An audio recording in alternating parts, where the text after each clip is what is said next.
باب كرامات الأولياء وفضلهم. قال الله تعالى: ألا إن أولياء الله لا خوف عليهم ولا هم يحزنون الذين آمنوا وكانوا يتقون لهم البشرى في الحياة الدنيا وفي الآخرة لا تبديل لكلمات الله ذلك هو الفوز العظيم. فقال تعالى: وهزي إليك بجذع النخلة تساقط عليك رطبا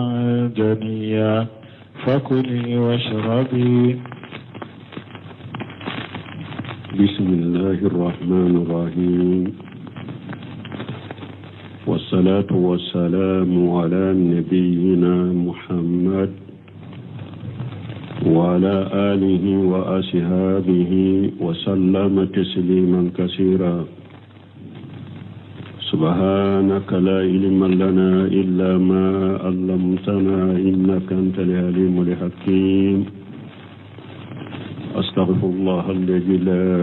إله إلا هو الحي القيوم وأتوب إليه. اللهم انفعنا بما علمتنا وعلمنا ما ينفعنا وزدنا علما.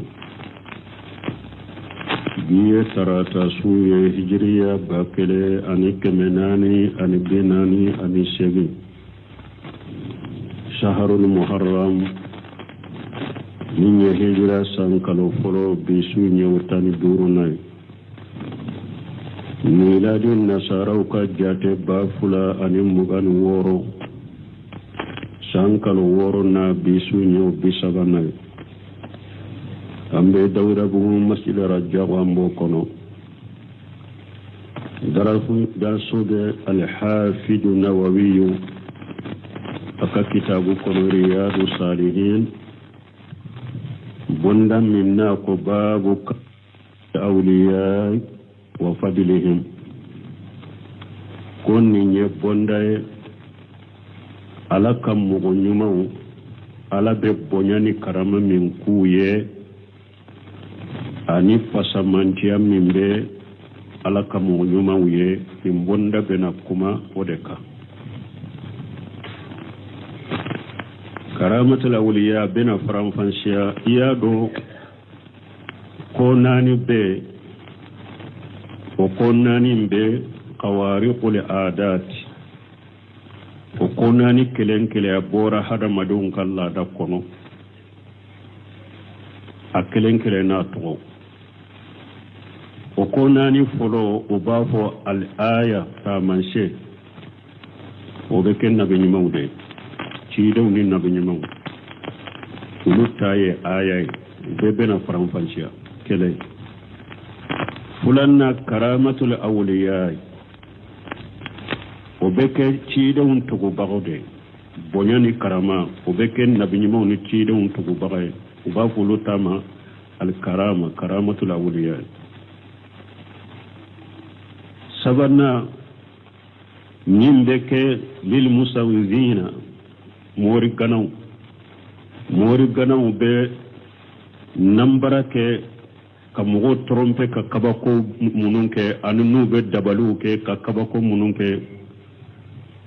nube bo hada madon kala da kono waye sabana nanina al ihanatu dogoyali ala boke galon tigelawde o be misaliya bena sarahun nun ko honne ala sunna nawawi ko qala allah ta'ala ko ala ko ala min korota lendo ala inna awliya allah la khawfu alaihim wa lahum yahzanun ko ala ka waliju ala ka mo nyumaw ko seranya tuye lagara o be munun to ko fe jinya kono teddu suka sulu fanala الذين آمنوا وكانوا يتقون alaka waliju ye jonye munun kera mu'minu ye u kera mu'u ye munun liman yara anu nusrana alanye lahumul busra fil hayati dunya wa fil akhirah ni sonjiya de ben nim mo nyuma ye jiyan yana mayen kono anilla gara la tabdila li kalimatillah mo sitte seka alaka kuma yelma kauniya sharaiya bambantu be seko yelma me ayatu kauniya dan fen sutte seko lu yelma jalika huwa al-fawzul azim ninde saramin be kala kan mo nyuma ye saramin kabbo wa qala ta'ala la qala min qurtalinu wa hujji ilayki bi jidin naqlati alako maryamu ma ako tamaru jujalai ayigi tusaqita alayk rutuban janiya tamaru kene atigele kabo tamaru tamaru jujalai obebbi fakuli wasrimi ika o tamaru indu jimin bi korikomi sarahu nando na sarahula. قال المؤلف والحافظ النووي رحمه الله تعالى مؤلف الدرس الكلا نووي على كنيما باب كرامة الأولياء وفضلهم كو على كوليجو وكبنيانو كفسمانتيا الكرامة كرامة مني هي كل أمر قارق للعادات كو كنا بورا هدم دون كلا دا كنا هدم دون كلا دا فرا abu hada madun ka fendonen kunu yujhiruhu Allah subhanahu wa ta'ala ala yad muttabin rasul sallallahu alaihi wasallam karamatul awliya ala boke ciden tugu bagade ye imma takrima lahu imma katigi bonyanaye wa imma nusrata lil haqqi ube kakaye puru kacinya deme nim bonya sugu karamatul awliya abe ake alaka jonyuma abe ke ciden tugu bagade kakiye alaba kiye puru ki bonyanaye ube kakiye puru cinya mimbi boloki ka cinya indeme wal karamatu sabitatu bil kitabi was sunna wal waqi nim bonya fe munun fulenne nye alaka mugo nyuma alabe bonyani fasamanta munun kuye asabatilendo alaka kitabu kono asabatilende ciden ka sunna kono kene kanko fana bayira kene kanko fana sabatilendo o kera mugo ye mugo yaye walakin man humul awliya kuma ben yurdi lassa ahli sunna wal jamaa ala be fasamanta minke alaka walijuye alaka mugo nyumawye muma nan kariya de ahli sunna wal jamaa sonnem bama ujenane mbama ka fo bonyani karama be kala ka mugo nyumay me alaka waliju jondo amma bonyan na kariya ko ala be waliju alaka waliju bonya abu karama fas abe fasamanta kuye amon nan kariya sunna mugo mon nan kariya o be me jonye waliju ye kuma be woyoro de lambalmo o be na franfansia waliju ye fulade fo mugo ko de do شيخ الإسلام ابن تيمية كتاب الدلالنكا الفرقان بين أولياء الرحمن وأولياء الشيطان كفران فانشيا من بي ألك وليجون أني الشيطان كوليجون نيغونشي ألك وليجو بي شيطان كوليجو بي ولوية على جهو يرده كنو سيمين بنا فتغن دون دولا ابن عباس الشغلة ceedo na ibn Abbas ma akon muqtani ibn abi ubayd safi ni nye ceedo de ayen nabi nyuma ya de wole kata yere ma ko waho benade ma ceena na ibn Abbas ma akon muqtani ibn abi ubayd aya galon fo ko waho be jigale ka fa qala sadara ibn Abbas ko ye chinyafo ceenja tigira girira ken ko buna basa ma ko mbake kafuye nko muqtari buna be ubedi nko aya galon fo ko wahaw nana alema wala wahaw bake kajigi aleka buna basa ko ye tinyafo akonde wahaw ya wahaw fulade alaka wahaw be shaytan ka wahaw be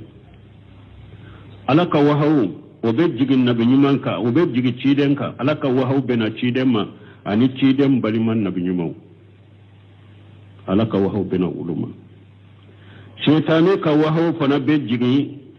مغتار بن أبي أبيد وأمثاله شيطاني كوهو فنبي جيجي مغتار بن أبي أبيد نانيو ونوكا ثم تلاو كفى عبد الله بن عباس آية كلا وإن الشياطين لا يوحون إلى أوليائهم ليجادلوكم وإن أتأتموهم إنكم لمشركون من عباس قال لك القرآن كن سورة الأنعام كن شيطان فلد أبي وهوتشي كتاك ولجوما فرقو كوتشي يتقو سوسو yawa na ya shetane ka walijin nunu na tuguru ko ube mushrika minna yawa ube jifa sogo domin ma ube kantigali minna suye na tuguru ko ola innakum la mushrikuna afana beke mushrikiyate donc anya fa musisa wahawu ye chogo ya fulade wahawu be jigi alaka wahawu be jigi chide unka na bunyumanka shetane ka wahawu be jigi ha galon tigelaw ka shetane mugo ka donc waliju ye fulaye ima ya ko ila awliyaihim wa inna sayatina la yuhuna ila awliyaihim wa ya yira ko shetane ka waliju be donc waliju ye fulade alaka waliju be shetane ka waliju be donc bunu semino ko comme waliju ye jonye awliya hum man bayyanahum Allah fi qawlihi ako waliju yede alaye munum bange aka kuma kono alaka waliju yede waliju munum ni alayo bange aka kuma kono ala inna awliya Allah la khawfu alayhim wa la hum yahzanun alladhina amanu wa kanu yattaqun haulai awliya haulai hum awliya nunu de waliju ye mu'mini alanya sirnya baga mo ye mu'mini de adalin be alala limaniya dafale tauhidi tigido abe shira alanye nununde alaka wali juye jama'u bayna al-iman wa taqwa mun yalli maniyani alanya siranya faranyonka nununde te ko wali ju mun yalli manani alanya siranya faranyonka walaysa alladhina yad'una annahum awliya'u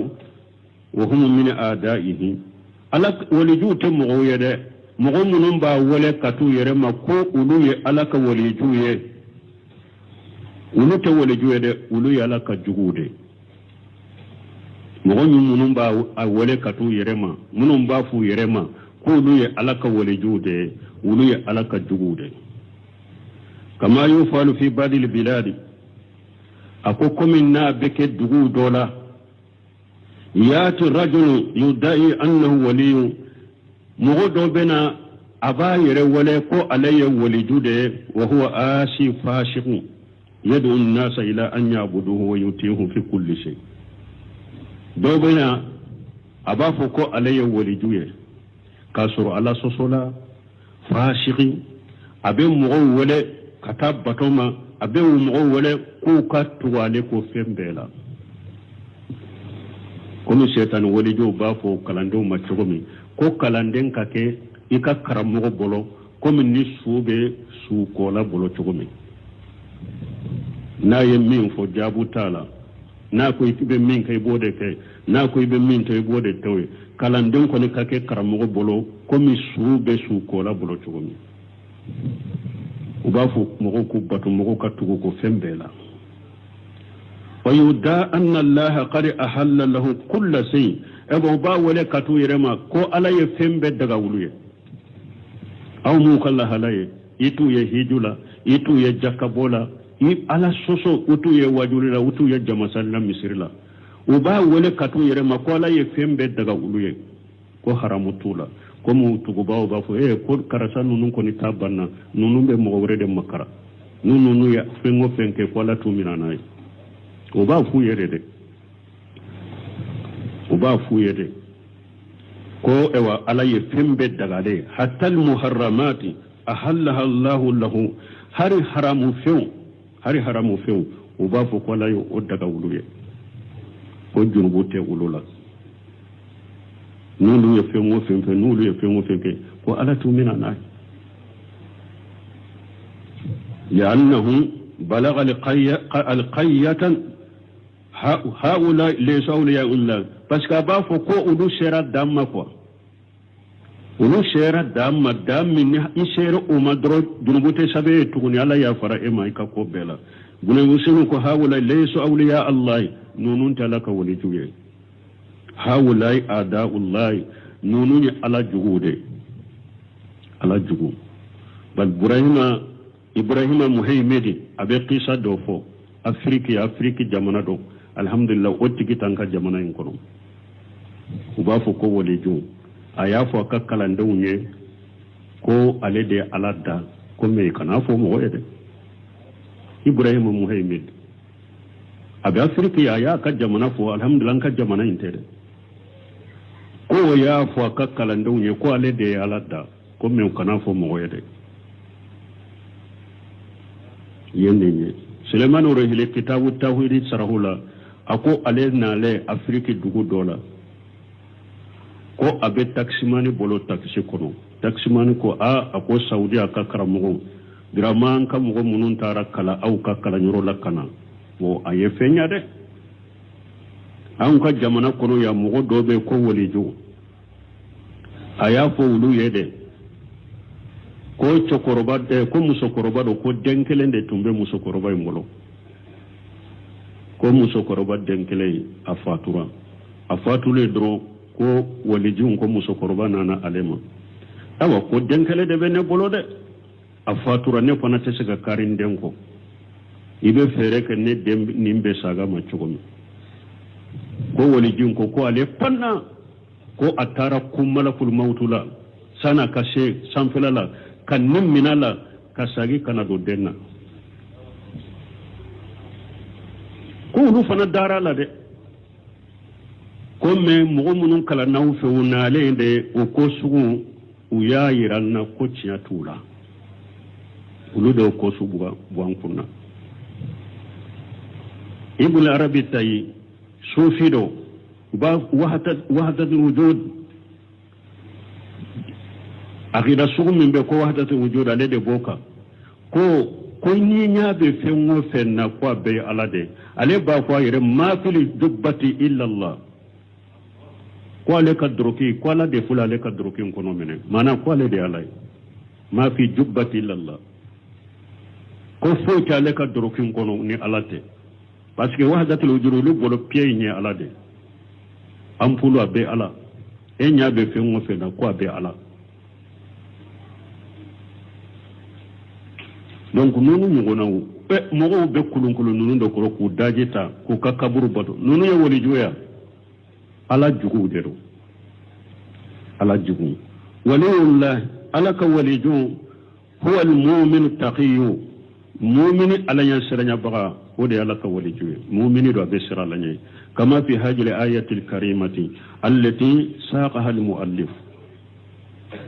kama benni ayan kono chogomi aya minni muallifu ya sama ala inna awliya allah la khawfu alaihim wa lahum yahzanun ala ka walidu siranya tu yalla gara utaddu suka sube munun to ko fe jiya kono alladina amanu wa kanu yattaquna me jondo mugo munul le man yara utumbe siralanye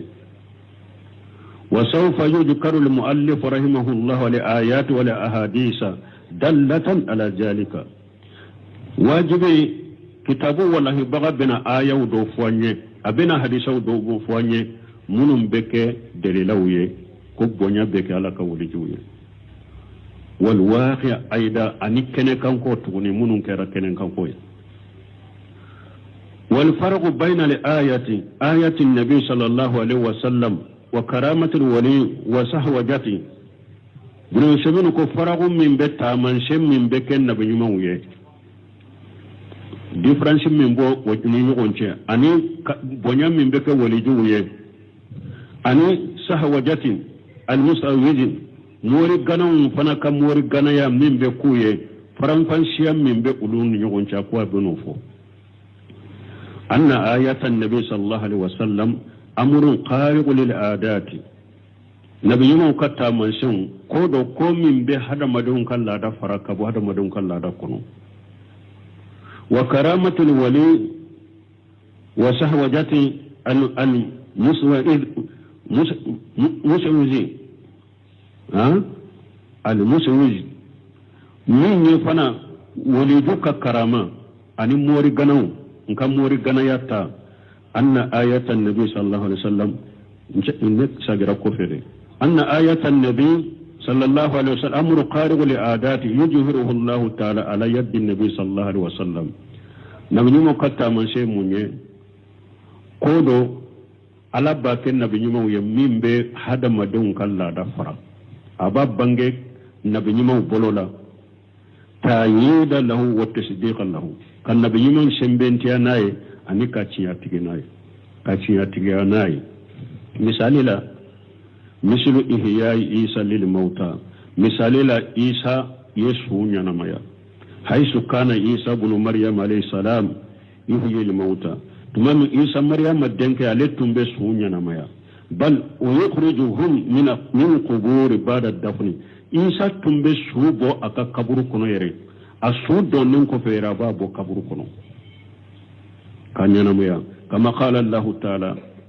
comme ni ala ya fola min korota leni wayji tukhrijul mauta bi ijni tumami itumbe su bo kaburu kono ni ala ka jenye fa yaqif wala qabri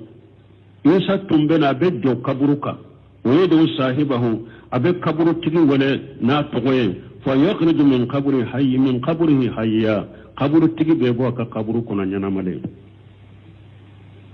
ni ne kabo kon ni koy mum hada madun kalla da fara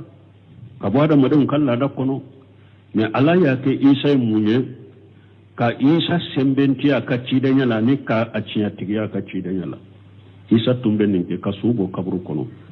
wayabuni akmaha min wal abrasa min ni nyama wolo yere ni fiyirtala made wolola isa tumbe na yi nya daw salo bi idinillahi nyaw tumbe boyla ibe yele kay bagito atumbu furake bagito nyo wakati banado furakele kagele isa tumba furake ويخلق من تين على سورة التير إنسا تنبه بغد دلا كابلا أو كنو سورلا يعني يسنو سيا كسورة التير أبي بغد دلا كفندو دلا كاكي كنو سورلا كاكي كومي كنو ثم ينفق فيه فيكون تائر بإذن الله وكوبنا يا فيدرو أبي باني على كجيني يتيرو من بين يدين أبي با إيسا كرو كان بالأول تينا فلو لدي بغد تندر فإذا نفق فيه التارة من نايا في يدر أبيبا هذا أيضا من آيات الله لنالك التامن شده فآية الأنبياء هي أمور خارقة للعادات نبينا كتامن شن قود قوم من هدم دون كلا دفرك بواكنو يجهرها الله تعالى على أيديهم تأييدا لهم على بن بنج نبي مو بلولا فرقو سمبنتيا دونك وكو نيا لاجي موسى على تشيرا وقتمي دبالي دي تومبي سانغالا دبالي دوني دي تومبي سانغالا على يكباكو دي موسى ما مين دبالي كلا تسمينا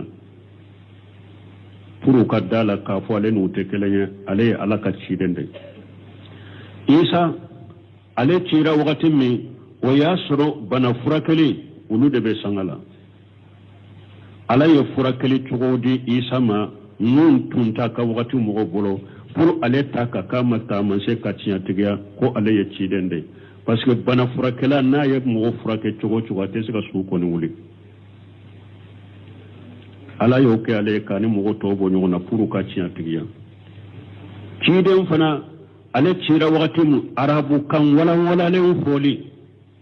wode tumbe sangala arabu kan bawni arabu kan wala le foli ala ye arabu kan di ciden ma qur'ana ako arabu be ka fara nyogonka o kanna ni hari sura kelu be aya kelu desera nabi mu tayi ninde taman sem min be bo hadama don kan la da fara hadamadun tote seka ke na ala ba ke uluye pour ku sembentia an ku ciya tigiya ni nabi mautai amma karamatul awliya min minye ala ka waliju كبوني فهي أمور خارقة للعادات وفنا يقود يا هذا مدون كلا تفرق بواكنو ولكنها لا تكون للأنبياء وتكن نبي نمير كرامة وتكن نبي نمير تاي آيات كرامة تكن نبي نمير بل تكون لمتبع الأنبياء كرامة بكن نبي نمير تقبغو دي نبي نمير تقبغا كرامة بكن أولو دي من ذلك مثلا ما جرى لمريم بنت عمران alaka walijuhu fana nabiyinu tugubaga cidon tugubaga ka karama a misaliya doye munye maryama imurana demmuso min keraye fajaha almaqadu ila jiji innaqlati tinde ya mina katente kase tamaro jujala doma tinye maryamu mina katente kalase tamaro jujala doma قالت يا ليتني مت قبل هذا وكنت نسيا منسيا ako ne kana tansa hari ne tun ka sasisa nka kenyina penye ni mo be nyinin ko parce que Maryam ta anana ni dende demi fatala alaka kaba ko jibril ya akadur ki kande punya dro akera isai o jigitelo asirana malo yani chete ne bolo ne furulente ne hadamaden che mama dele ka je nyogo nyake bo ni ne taran ka mo ma ni denye o be famu chogodi ako har ne tun kasa nka kenyina fenye ni mo be nyinin ko ni nintin soro fanadaha min tahtiha wala likla ya wala aduguma doko isa doko jibrila alla tahjani ko maryama kana dusu kasi qad jala rabbuka tahtaki sariya nin fule jiboli to da yittige alaya abuli koro nin fane kaba ko doye tamaru jujala jitunte alaye ko ni do de bola koro ka jipoy ko bola koro akon nin fule jide na be boli koro wa hujji ilayki bi jij'in naqlati aw tamaru jujala min ne ba koro de in ufana la magaika yigi تساقط عليك رطبا جميعا او اكا يريدون ايريدون مونة تيجلي ابيت تيجي كابوالا كابي يعني كابوكو سميرو بنافو تمرو فلي اجوجالا تمرو جوجالا هاري تشيبا كورو كامينا ندوغماي كايغي سانفلا كايغي فانغا دانتوي بيد هاري تشيبا بيسولاوا هاري تشي جولي نانا تمرو جوجالا ka minana dugume ka yigi sanfela te se kalama ne ninye musore avec tinde la fana ka tamaru jujala ka alesri mina ka dugumala mina kalama sanfela yere ninye ka bakoy kele fulana tamaru jujala o yoronin kele tamaru kene ka boala tamaru kene ka tamaru den kene amba fu tamaru den chugo dum mima urutuba akene molen ka bo tamaru jujala ina kabako kabako sabana kabbi tamaro kene fule rutuba nabbi na duguma ni fanga beci me ale fana kabbi duguma amaci abata kadu do sumiru bena nunu be fo nin kera maryama hajihi min ayati llahi karamata li maryama nunu ni alaka ta manshin ye ni ala yo ke maryama ko kama bonyai imratun musodo fil mahadi abeti indela tahta an-naqlati tahujjul jij'a abet tamaru jujalan koro abet tamaru jujala aba lamaga wa hajjul jiji laysa bil hayyin imai ka tamaru jujala lamaga ko no gonte de bil hayyin hajjur ras ni eya aduguma lama sanfila kalamaga tamaru jujala ko no gonte de hajjur ras naqlati laysa wa hajjul jiji laysa bil hayyin hajjur ras naqlati mumkin tamaru yere tamaru ewa tamaru kene yere tamaru ju bimba chokola ni o dugumala lamaga o sanfila kalamaga o besakake lakin hujjul jiji sha'bu من يتمر جوجلان كن الله مغلق جله تهجل ججعة ثم يتساقط رتبة min naglatin janiyan ebe tamaru jujala lamaga tamaru jujala bebe lamaga o kofe tamaru den kene bebi abe tige ka bola kabbi yani la yafsudu imai ni tamaru den kene fana binna tecinya ija nazala ila al-ardi kaannahu maqrudun qarfan aw na binna duguma sisa abo kumi atugulen tun ye tamaru na e ya tige ka bola de atecinya abe kumi ni yere ya mina ka tige ka bo tamaru la abe bi atecinya fa hadhihi ayatu min ayati llah من يتأمل سيدك أبو ألك التأمل شولا وكذلك ما حصل لها من الحمل والولادة كله من آيات الله عز وجل كرامة الله أبو شولا مريم ككونو تاچوغو يري أني أكاد جيكي چوغو نمبيه تأمل سيدك ألك التأمل شولا ألا من كبا كورتا لنو نا يوكي بنياني كرامي مريم كما قال تعالى كمني ألك ولا من كورتا لنو وجعلناها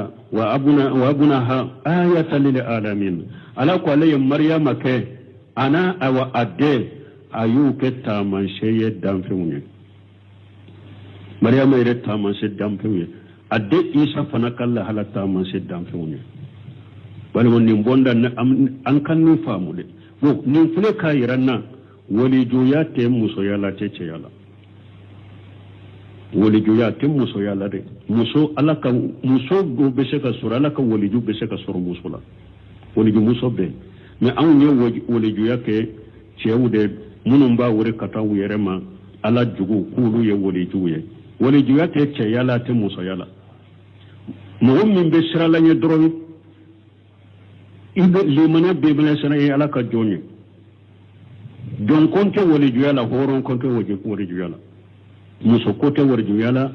ce kote warju yala ce korbate kote warju yala demisan len kote warju yala donc warju ya koni ye mu'miniya ala yasranya ne ko fana damana kere ko bila kabila damadoka ube ko bila mo damadoka lena ka bonso de beke warju ye ulu de tawdu o ban fenyade o ye shaytan warju ala ka warju te amma salisu ni me foloye karamata law nin kera maryama anyu gona kera ummu aymana alay seba musode alay islamiya ke makka ka hijra ka tam madina ma mu goso abe hijra ke an momi na be hijra nofe atashga to kafiru chela akelim to musodo ayelena kanya meka kam madina shegere ka hijra ka ummu aymana adelaka yawa cidan da laka shimmi ummu ayman a hijratu katam madina a sunna da do fana ya sura be sunna rade tilo fariyana kujugu mi nugo digayrala mi suntige wakati dro mi nugo digle mbala suntige wakati sera jita bolo abe kungo kono la katon nyameka atilo ya me jukusu kando me asanfe aya kunta kala jete ja jilifule afalendo jila tumame aya kunta wo jilifule anyate mugola de me jilifule nana ka gere adala ya dawaga abe jitonni tonna da kono ka jitonni tonna da kono fo da fara ayo kono jilifule ntara sam ko fe doni ajigina ka gerala ya dawaga ka tonni fo da fara jilifule nkorotara ayo kono amina nin cogo de la fokata fa fokata ummu aymana sa min gomamina karamatul awliya ni al furqan bayna awliya arrahman wa awliya shayt ibn nin yogona chama sura kono walli fu yerebina hadisa chama hadisa do fu wala kata ako amma salisu akumme anyi fula de fois ni sabana de fo an fana konnani de do folo ye nabi nyimo tay fulanna sabana de do fulanna ye alaka waliju tay amma salisu sabana alladhi yujhiruhu Allah ala yadi al musawwizina alladhina yastaqdimuna lil jinna ewa sabana munye ala be min bange mori ganaw bolo munu nu be jinnaw bara nyogonya munu jinnaw be bara ke nyogon fe يجهرها الله عز وجل على أيديهم فتنة لهم وفتنة بهم على بو فنا بانجر نين فنا بانجر موري غنا دبل كلاو بولو پورو كاولو فتنة انيكا مغول لا فتنة نوية كويري فتنة انيكا مغول لا فتنة نوية مسوزينا موري غناو ولو تانيني ولو جناو دي ببارك نيغون في كاكو دوكي كاكباكو دوكي مغول يكورو wa alabo ko o kabako be ke wulu bolo pour ka ke wulu yere ma fitina aneka mo fitina nuye fa innahu yujadu min an-nas man yati bi ashiya'i qariqin li adati mo dobe mo la abena ni abe fundo ke abena ni fundo ye hada madama munun gora hada madun munun ye hada madun kalla da fara walakinahu laysa waliya me wali jutere abe kaba ko doke min be hada madon kalla da fara me wotayira ko wali julo de wali jutele wa ma'lum adone do aida tuguni annahu laysa bin nabi kunna bi matefana mo dobe na mo la ka ko doke mun be bo hada madon kalla da kono ka suru wali jutte nabi nyumate ya annahu la nabiyya ba'da muhammad sallallahu alaihi wasallam parce que nabi nyumate alaka ciden ko falaka taruna kisibaka ijjana wala atigiyo jonge fahiya min ash-shayatin atigiyo shaytanu dode awa nimbu bolo de mori gana wuta ko fula de bulu bolo do ye palanere ani nambara ube nambara ni palande ke hada madan ye koro ko do be ke nya koro ka soro o koyi ama yelema adobe o ye dabali o fula de musali la shaykhul sira bunte mi akama jimu fataji ju folo ni yo fana lajo abo chaman fo misalna mo munon ba fo sisa kulu be do tasuma kono ko tasuma tu jani ko te dabalo to fenrewo buntemi ko dondola doba ke buntemi ya wole kata alama kata tawide mama so ati ko be femina ako palando koy foite ni plante ni be hada madaw hakli sunya ako sisa ako ta iko ni jikalai ukata tasuma minanka do tasuma ko monteme ko jama ma ko yere kab o yere kajja ako si say bolon ko ni ndoro ko ni jikalai an ku sori lampango lampan sigilen fule an ku sori lampango ni min ta janena che desera jama e wo ciala bo monteme ko fule kan min kete ako e wan torin kele min fule ni ako nteri ni ya ja afar koro ka asusu ka mugubo iri dobe kungo konona la kani o yirigin umugu fara nyogon ka do tulula ki farkulo munaye ako fo kati ko jikala la ibe do tasuma la tijan buntema aw ma mo ye no be do tasuma la ha wa ko sugu de o awa mi do ye ba fo munu ma wali du nu sanyele ma ubuka e wa feti sugu nunun ke ube hada mare un trompe ni munye nu be take ka wori takaduma kulu te salli ko uluka e waliju uluka shehu ko ayuluka garanti ta ko abu dar janna do ko ale della kata o yorola ko be munke ko ja nu yu ka fetinke dondo de be sanu ka cari dinga bado de be ube tasuma de meno o dinga en kono ka tasuma mele dinga en kono fo dinga en be bile nu ye ewa dinga en bilete ube tasuma che ka bo kono iba soro mogo dobe ya soro uyen nin ko sugu ko mogo la ka farkuro munin nin ko sugu ye ubena kale do dingayin kono ka dingay bogo sagala ka kunkolo dronto sanfe soni ubabu fo amaye tasuma ma fuy kenena wala mogo ba no fe e wala gara jahannaba taw janini jogodela fa donu la ha nin de ku nyaade la fa donu la e wala nin de be charisa ube salle bila ube fembe bila ko ulu yar janna sakaba do yen ni fa ko ale tara ko nin kera nyana ko nin beke kado dinga kalaman kono ka bo ayasuru ya farkulum munin nin fen sugu ye ka bo fo makala wa fa mai amai anya do e wata suma kono abora fo makala e wa hari la gara tasuma tawjani nunu nye nambara de ani bandiyaw ni mo trompew fitina on bunu simnu yafu fitina katulu yerema fitina kata mo ma ka mo fitina nuye donc nenye mori gana muntai ani munu mbe uyereke alaka walijo ka sero shaytane ka walijo ulu tafulene ni al amru rabiu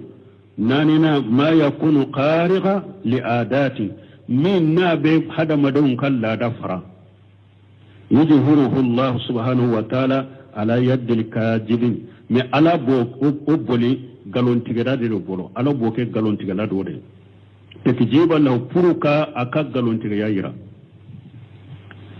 musulma yuzkaru an musaylimatal kadjabi misali law be min fo kabo musaylimatal kadjabu bolo nim fana tunye cede ko alay nabi nyumade ayin nabi nyumaya de wala kata yerema siden tilela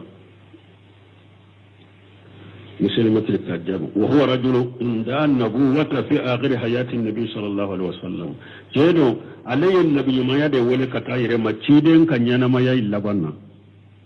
alaka tamnak sibe cidenka wa qala innahu an-nabiyyu aqwala nabi nyumade muslimatul kadjab aqwala nabi nyumade wattabi'ahu man tabi'ahu min an-nas mu'minun be tuga ko hada madawna ulu tugura ko wa fi yawmin min al-ayami atahu qawmu dondola mugo do nanama ahlul harish senekelaw de do na go fortigu senekelaw nanama yaskuna ilayhi anna birrahum qad qara ma'uha unana yiralada an ye seneke lawde an ka foroni ewa an ka ewa seneke fen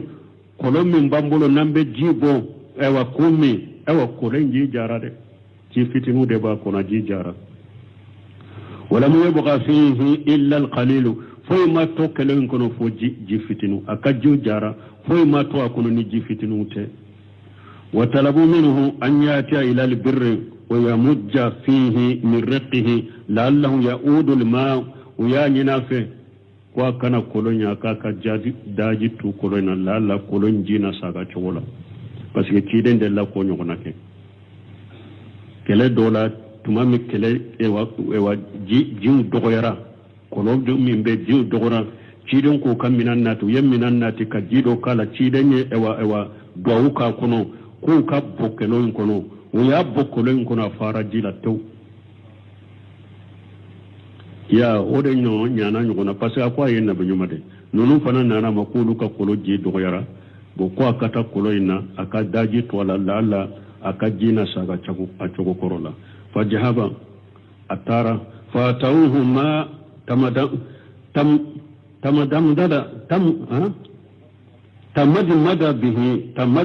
به ثم مجه في البر ulana ni jidoye aye jindo adakunu ka dakusu ni jiye ka bokolo yinkuno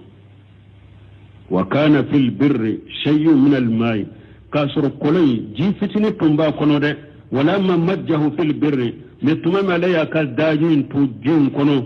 e kolo yinkono qara al ma'u kulluhu wala mu yabqa shay'u jibe tarashi akele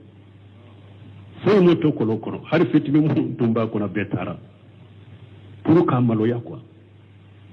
fahaja wala shakka annahu ayatu qariqatun li'adati nusamun ko shikatala min fulan ninye tamanse min bor ni hada madon kala da faran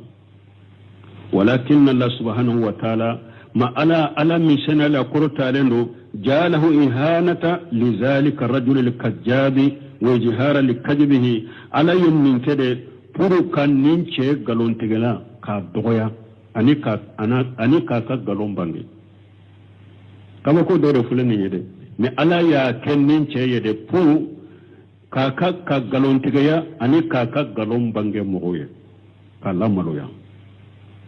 fa hadhihi arba'atu ashiya nunun yafnani de ayatu nabi nabiyuma katamanse wa karamatul wali anu wali jukam bonya wa sahwajatun al-musawwidi ani awa mori gana mfana kam mori gana yatta wa ihanatul kadib li muftari ani galon tigala ba ko fana dogoya galon tigala ba dogoyali kulluhu umuru qariqun li adati nunu nani beye ko ye ko munun ya hada madon kala da fara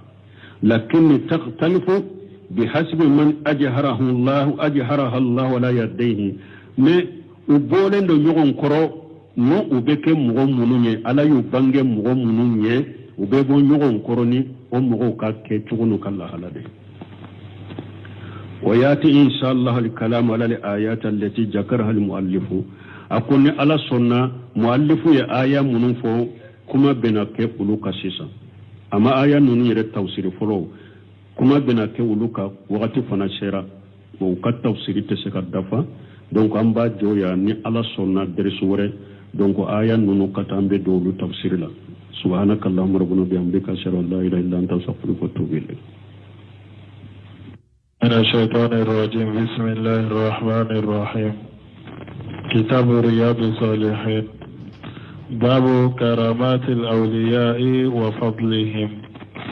قال الله تعالى: ألا إن أولياء الله لا خوف عليهم ولا هم يحزنون الذين آمنوا وكانوا يتقون لهم البشرى في الحياة الدنيا وفي الآخرة لا تبديل لكلمات الله ذلك هو الفوز العظيم. فقال تعالى: وهزي إليك بجذع النخلة تساقط عليك رطبا جنيا فكلي واشربي. بسم الله